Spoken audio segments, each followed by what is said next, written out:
Hello students, I Sushma Kataria from Suru School Bhiwadi, and today in this video we will discuss about the 11th class's 6th chapter Poet and Pancakes. As you know, in our previous video we have discussed about the introduction of this chapter as well as some important points of the chapter. And today in this video we will discuss about the some story element which is most important. Okay, as we know that the author described about his own life in this chapter, and he described that phase of his life when he was working in Gemini Studio. Clear? He was working in the writing department. So he shows that the nature of author's job was it was appeared to be insignificant for everyone, because everyone thought that he was doing nothing, he was just tearing the newspaper, and everybody he was usually seen tearing newspapers. Everybody would walk into his cubicle and want to give him some work to do. Okay, actually what his important work is, he have to collect the elements from the society and from the surroundings to maintain a proper story. Clear? So and it can be helpful in their movies. Okay, so author was working in the writing department, and because of that reason he cut the newspaper, he cut the newspaper elements and pasted on a paper. And according to other persons, he was doing nothing, he was just doing his he was just spreading all over the papers, and he shows that कि बहुत ज़्यादा वो काम कर रहा है. मतलब क्या उसको देखता था, बाहर वालों को ये लगता था कि उसके पूरे केबिन में क्या है कि सब पेपर्स बिखरे रहते हैं और वो उन्हीं में ही कटिंग वटिंग करता रहता है. तो he was doing nothing. Clear? And because of that reason जो कोई भी आता था उनके क्यूबिकल में, मतलब उसके जो कैबिन था छोटा सा, उनमें एंटर करता तो उनको कोई ना कोई काम देना चाहता था. The office boy would come to recite his poems.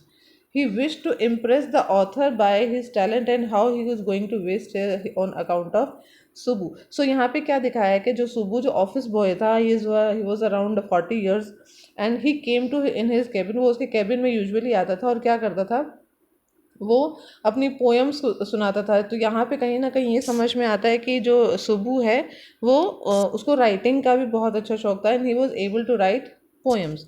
Clear? And वो उसके केबिन में आता था और एक्चुअली उसका मेन मोटिव क्या था कि वो उनकी पोएम्स को और उनकी लाइंस को अपने स्टोरी एलिमेंट में यूज़ करे, so he can show his talent to him. And because of this reason दो सुबू जो है वो उसके केबिन में आके अपने टैलेंट को शो करना चाहता था. ओके, नाउ इस पूरे चैप्टर का तो मोस्ट इम्पॉर्टेंट कैरेक्टर आप कह सकते हो, मोस्ट इम्पॉर्टेंट पिलर आप इसको बोल सकते हो, because the most entire chapter में सिर्फ एक ही कैरेक्टर है जिसको बहुत ही ज़्यादा वाइडली तरीके से जो ऑथर है उसने एक्सप्लेन किया है. Subbu was considered as one of the most important character, and you can say the Gemini Studio का एक second most important person आप इसको बोल सकते हो. Reason, first one the author, the owner of Gemini Studio, and second one is Subbu. And why he was so much important यहाँ पे इसका दिखाई देता है. The office boy was frustrated, probably he was jealous of Subbu's nature. So office boy जो है वो जो बाकी Subbu, he was not the only one. जो सुबू था वो अकेला ऑफिस बॉय नहीं था, because Gemini Studio have many more departments. जैसे राइटिंग का लीगल डिपार्टमेंट था, राइटिंग डिपार्टमेंट था, मेकअप डिपार्टमेंट था. तो many departments are there in Gemini Studio, and Subbu was working in that. Okay, so बाकी जो जो ऑफिस बॉयज थे they are got jealous from him, because उसको सुबू को everyone give importance to Subbu. अब रीज़न क्या है, Subbu was very close to boss, he had no better qualification than the boy. Clear? So he doesn't have that much, he was not that much educated. वो बहुत ज़्यादा educated नहीं था, but he was somewhere very close to the boss because he have lots of qualities in him, and because of that reason जो bosses हैं उनको बहुत ज़्यादा पसंद करते थे. But he had worked hard to reach his position.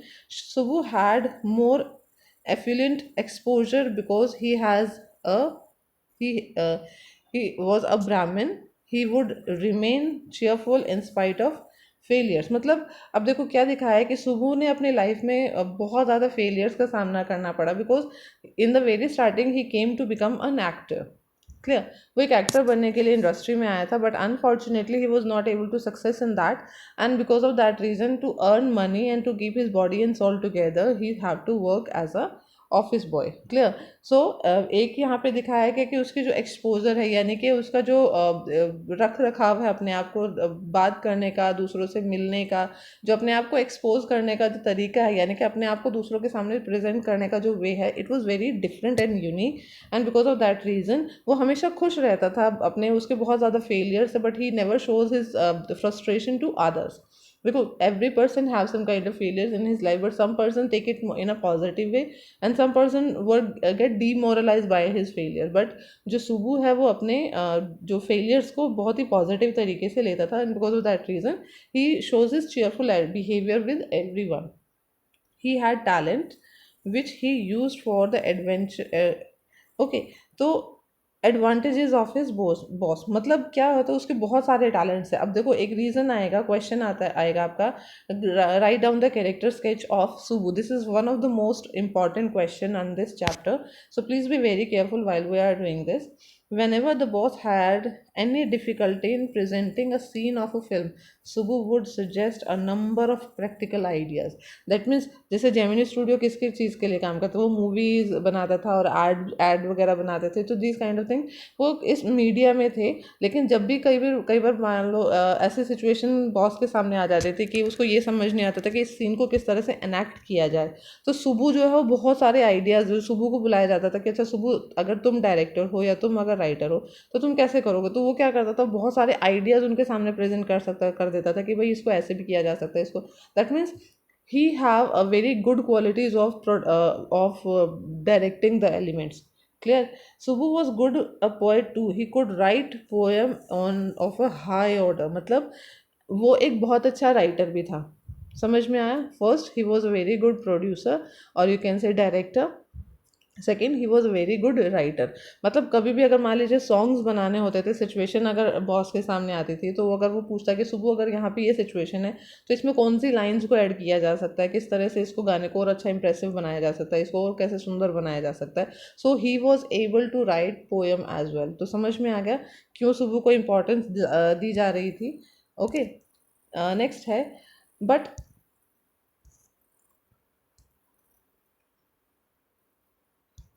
so he was a novelist too. He had written a novel in which he recreated the moods of manners of Devdas in early 20th century. Clear. Simple है कि वो एक writer भी था. Okay. He had created life like characters too. मतलब जब भी वो कोई अगर अपने जो writing में जो वो characters को play करता था, यानी कि अगर कोई स्टोरी लिखता था तो वो ऐसी स्टोरी होती थी कि जैसे हर तीसरा बंदा उसको समझता था कि इट्स माइन। तो दैट मीन्स जो नॉर्मल से नॉर्मल कोई भी राइटर जो है या कोई भी पर्सन जो है उसकी स्टोरीज में कहीं ना कहीं अपने आप को दिखता था, and because of that reason he feel connected with it, and this is the reason why his boss was very much like him, because Gemini studio में अगर किसी भी डिपार्टमेंट में कोई भी प्रॉब्लम होती थी तो Subu was the person who can ever ready for help that person. Okay, Subbu was an excellent actor, but he never appeared for lead roles. Okay, aspired for lead roles. But whatever minor roles he played, he acted better than the main players. समझ में आ गया? He was a good director. He was a good writer. He present his character in a very lively way. He was a fabulous actor, but he never able to play the lead role. But जब भी वो काम करता था अगर किसी movie में, तो वो उसका जो काम है वो लीड रोल से ज़्यादा इम्पोर्टेंट होता था, यानी कि बहुत ज़्यादा और भी ज़्यादा टैलेंटेड तरीके से वो सुबु loved all. Several friends and relatives stayed with him for a long period. He never gave a thought of money he spent to support, but the office boy hated him. Perhaps Subbu appeared to the. अब देखो यहाँ पे क्या है, simple सी बात है कि अगर एक पर्टिकुलर पर्सन को बहुत ज़्यादा इंपॉर्टेंस दी जा रही होती है, तो कहीं ना कहीं जो उसके कलीग्स होते हैं, they don't like it. Clear. The same Subu के साथ हो रहा था, because he was a only office boy, और कहीं ना कहीं छोटे छोटे माइनर से उसने रोल्स प्ले किए थे in starting period of struggle. Clear. And but वहाँ पे भी उसने उसको उसका जो टैलेंट था, कहीं ना कहीं the boss like it, like him because of the talent he have. Clear. So this is the reason why the other persons are not like him and the boss liked him a lot. तो this इसमें जो character points दिए गए हैं, तो आप इसको थोड़ा एक्सप्लेन करके आप अगर बुक को पढ़ेंगे and you are able to find the main elements of the character. तो अब यहाँ पे कैरेक्टर पॉइंट के अकॉर्डिंग अगर देखें तो यहाँ पे सुबु का कैरेक्टर क्या से नजर है, he was very good director, he was able to tell the director how to enact the role. Second, he was a very good writer, he create the characters in a very lively mood. Next, he was a very good actor as well, he was a very good poet as well. तो इस तरह से वो गाने मतलब lyrics लिखने में भी वो लोगों की हेल्प करता था। ओके, नाउ अब ये बात आ गई, अब आते हैं स्टोरी डिपार्टमेंट में। जो सुबु का जो स्टोरी डिपार्टमेंट था जहाँ पे स्टोरीज दी जाए, और you can see the writing department, though Subu was always seen with the boss, he was member of the story department. Okay, यानी कि वो स्टोरी डिपार्टमेंट का ऑफिस बॉय था। Beside writers and poet of the story department there was a lawyers too. Okay, तो यहाँ पे एक legal department भी था। तो समझ में अभी तक हमने क्या पढ़ा है कि जेमिनी स्टूडियो जो है वो रॉबर्ट क्लाइव का जो स्टेबल था वहाँ पे वो जेमिनी स्टूडियो बना है। और वहाँ पे जो उसमें एक मेकअप रूम के बारे में हमने अभी तक पढ़ा है, हमने सुबु के बारे में पढ़ा है, हमने राइटिंग डिपार्टमेंट के बारे में पढ़ा है। Clear?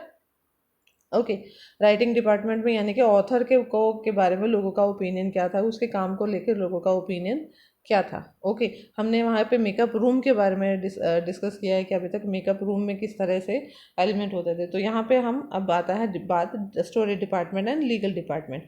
Officially he was known as legal advisor, but people called him by an opposite name. Once the legal advisor invitingly ruined the career of a talented actress. अब यहाँ पे देखो क्या है कि वो कई बार क्या होता था कि कुछ ऐसे सुबु का एक एलिमेंट ये भी है कि वो हर एक डिपार्टमेंट में अपना रोल को बहुत अच्छे से प्ले करता था। वो जो रियलिटी में एज अ प्रोफेशनली ऑफिशियली अगर देखा जाए, he was the office boy of story department, लेकिन वो लीगल डिपार्टमेंट में भी कहीं ना कहीं रोल प्ले करता था। एंड क्या करता था, एक बार एक इंसिडेंट बताया कि एक बार एक जो लीगल एडवाइज़र था जेमिनी स्टूडियो का, उनकी वजह से एक जो एक्ट्रेस थी उसका जो करियर है बहुत पूरी तरह से डिस्ट्रॉय हो गया। अब वो it's not that much important one, but we can go through with it. Okay, so incident relating to an actress. So the an actress who had sessioned in worldly wisdom lost her temper on the sets. She spoke angrily against the producer. The legal advisor switched on the recording equipments. When he paused, he played back the record. The action was dumbfounded to hear his own voice. Though she had not said anything offensive, she never appeared on the stage again. अब देखो क्या हुआ कि एक actress थी, बहुत talented actress, एक Gemini studio का एक एग्जाम्पल यहाँ पे दिया जा रहा है कि जो लीगल एडवाइज़र है किस तरह से उसने उसके लाइफ को मतलब उसके करियर को डिस्ट्रॉय किया। कि एक एक्ट्रेस थी जिसने क्या किया, उसने एक गुस्से में आकर किसी प्रोड्यूसर के ऊपर उसको गुस्सा आया, तो उसने कुछ ऐसे ऐसे शब्द कुछ अलग तरीके से उसने उन शब्दों को प्रेजेंट किया। लेकिन जो जो लीगल एडवाइज़र था उसने क्या किया, उसने जो रिकॉर्डिंग को स्विच ऑफ नहीं किया, उसने रिकॉर्डिंग को स्विच ऑन किया। और जब वो जैसे ही वो उसने अपनी बात को ख़त्म किया, यानी कि एक्ट्रेस ने जैसे अपनी बात को ख़त्म किया, उसने वो रिकॉर्डिंग प्ले कर दी। अब यहाँ पे एक्ट्रेस का के बारे में क्या बताया कि उसने कुछ नहीं कहा, उसने कुछ ऑफेंसिव नहीं कहा, उसने उसके बारे में अपोज नहीं किया, लेकिन वो दोबारा भी कभी भी वो स्टेज पर अपीयर नहीं हुई। सो कहीं ना कहीं it is her career spoiled element. Okay, so anti communist, हम अभी फिलहाल in this video will discuss still that thing. Okay, you have to write all the things in your fair notebook. अभी तक हमने जितना भी पढ़ा है, हमें सुबु का you have to write down the character sketch of Subu in your notebook, and also about the author and the story department. Okay, clear? Thank you.